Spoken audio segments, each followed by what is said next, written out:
Le budget 2021 de la République démocratique du Congo se veut réaliste. Élaboré en phase avec des recommandations du Fonds monétaire international, il s'élève à 6,8 milliards de dollars. Le gouvernement congolais a ainsi adopté un budget en baisse par rapport à son budget initial 2020 qui s'élevait à 11 milliards de dollars.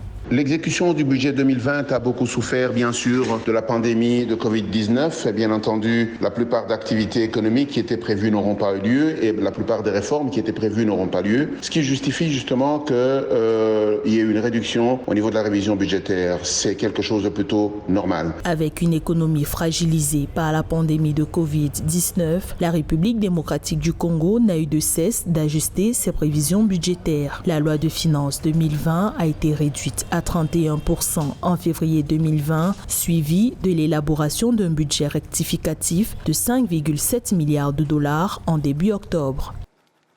La priorité sera toujours le citoyen, la santé, l'éducation et bien sûr la productivité et la compétitivité du pays. Ça sous-entend des investissements massifs dans le secteur des infrastructures structurantes. Et là-dessus, nous avons une loi qui est extrêmement bonne sur les partenariats publics-privés et je pense qu'il est temps de l'actionner. Le gouvernement congolais a révélé que ce budget est le plus ambitieux possible pour 2021. Selon les autorités du pays, malgré des efforts de gouvernance et de mobilisation des recettes, les effets de la pandémie de Covid-19 sur l'économie seront encore présents l'an prochain.